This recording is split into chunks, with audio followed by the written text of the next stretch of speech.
everybody.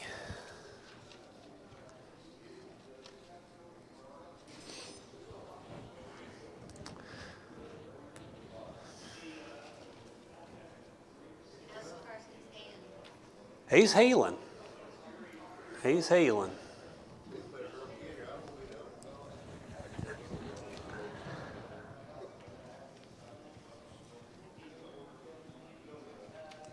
All right.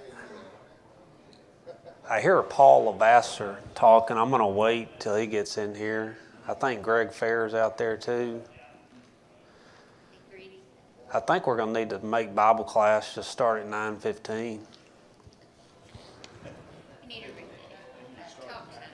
9, then it'll be 9:30.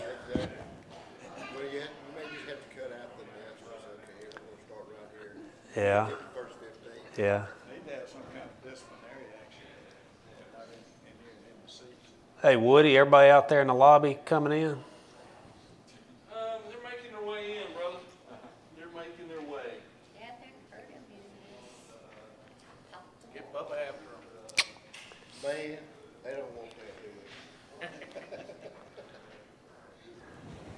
Well, it's good to see everybody. About 1:37 a.m. this morning, cell phone sitting right next to my bed, and I hear that ding, and Becky's letting me know that they've arrived in Rome safely. It was a very tense week, though, I will tell you this. Becky, Herschel, Lauren, and Lauren's boyfriend, they were scheduled to fly out of Houston at 6 o'clock a.m. yesterday morning. Friday night, we were at Stephen F. Austin for Central's graduation.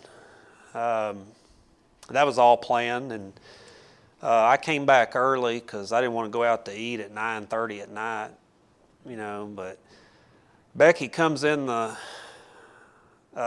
bedroom about 11:45 just in a panic. And I asked her what was wrong, and she said American Airlines has canceled our flight out of Houston to Chicago. Now we've got to fly out of Austin. So long story short, they had to drive through the night to Austin to get on a flight to Chicago so that they could make sure they got their connecting flight from Chicago to Rome. So needless to say, they're exhausted, they're tired, but they got to Rome. But now I got to figure out how to get Herschel's car from Austin to Houston, because when they fly back, they're flying into Houston. So it was kind of a little bit of drama this weekend, but they're safe. And I did get a picture from Becky this morning, and it's about 4 o'clock over in Rome. So they're seeing the sights and really having a good time, and Carson's hand is healing, so that's kind of a little update on the Basham family. Good to see everybody here this morning. We're going to be in Acts chapter 4 this morning. I'm going to get us through verses 1 through 12. I'm going to go ahead and jump right into the text. I don't want to waste any of our time. I'm going to read the first 12 verses for us this morning. I kind of want us to kind of see what the text is, and that way we can have some good discussion this morning and see, what's some of the application that we can draw from chapter 4, verse 1 through 12.